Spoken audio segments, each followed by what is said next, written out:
Hey, good morning, everybody. Still here in, it's called Williams, California, about an hour north of Sacramento. And I didn't want to do any video out here yesterday because it was too freaking hot, but I'll talk about and show you, what's going on. Pretty much the same thing from what I said last night. We're headed up to my daughter's place in Corvallis, where she goes to school at Oregon State University today. And let me turn this around a little bit. Do a little ballet dance with my hands. So we're going to go up to Oregon. Today is Monday. Yeah, today's Monday, August 5th. Monday, August 5th. So we're going to go over Shasta. Now, I did look up a weather app, and the weather was really good. It's moderate. It's like it's going to get into the 80s. If we leave by 9 a.m., it's about 7 a.m. now. If we leave by 9, we'll have some pretty decent weather. I don't think we're going to get overheated or get too hot. And it didn't look like there was any rain that my wife had experienced a few days ago. Maybe a little bit of cloud cover. And actually, that sun's coming up right now and it's feeling a little warm. But I like to talk about other things besides the motorcycle in my travels. I will say this: if you're traveling up and down the I-5 corridor, I recommend this town. It's called Williams, California. And one thing that is popular for is that they have a charging station for Teslas, and the hotel I stayed at was really nice. Let me give you a shot of the hotel. So it's got really great AC. Oh my goodness, the AC was great yesterday. It's called the Travelers Inn, and we got the room. I was trying to work on a nickname for Greg. I was going to call him Mechanic Greg, or Mech Greg. He's still in the room, but the room's really nice. And we ended up getting it for, I think, right around $100. It was, well, let me tell you, we're probably going to be camping. I'm trying to spread the days out. So we camp for 3 days. We're in a hotel on day 4. Camp for 3 days on a hotel at day 4. Pretty much, but, that's pretty much the standard. I did jump in the pool. So I know I'm bouncing topics, but yeah, Williams, California.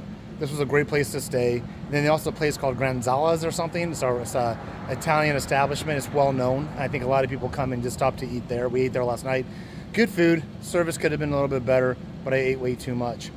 So the only thing, without incidents, I did fix I was talking about my windshield thing.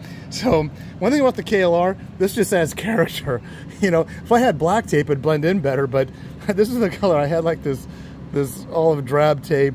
So I had to use some tape, and I had an additional windshield here that was above it that gave me a better windbreak. But when I was in Bisbee, Arizona, I was with Cuervo Joe, and I dropped the bike and I cracked this one. Now the stupid mistake I made, if you're following me, I have a prior Gen 1 KLR I'm using for harvest parts, and I got this part.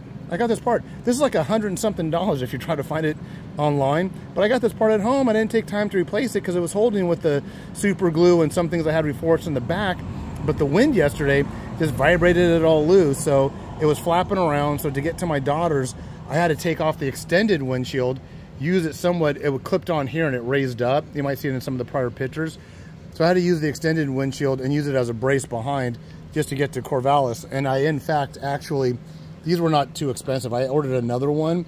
It's going to be in Auburn when I get there in 2 days or tomorrow. I'm going to see if I can clip it back on and have the extension. So it's going to be the original, and then one acting like a brace in the back to support this guy, and then I'm going to have a third one.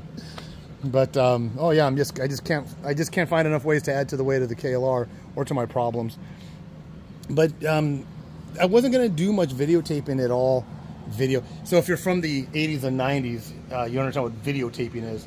Let me just say recording. So I wasn't going to do much recording at all on this I-5 corridor. There just wasn't much going on. But people are asking me questions. They're a little concerned.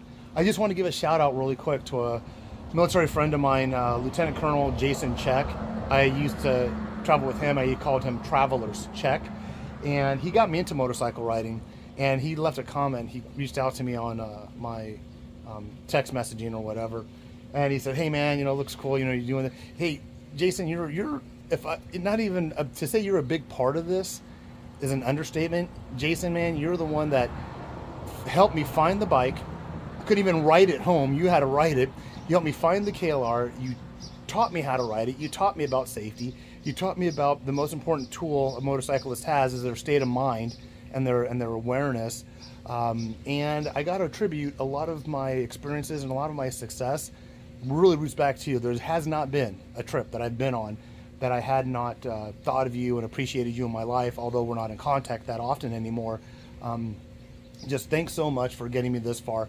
I don't think 10 years ago when I started riding for the first time at 45 years old that anybody thought I'd still be riding, and even still riding a Gen 1 KLR. Even you said it, saying, hey, it's a good intro bike, but you're going to want to upgrade. No, yeah, I got the sweet spot with these Gen 1 KLRs, and I'm doing it. So thank you so much for your sincere concern, guidance, mentorship in motorcycle riding. I wish we had more time together, but you're never far from my mind and thoughts. So there's a little little emotional plug for all you guys.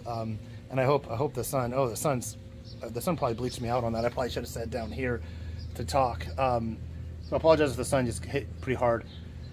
But that's about it. So we're heading out about 9 o'clock.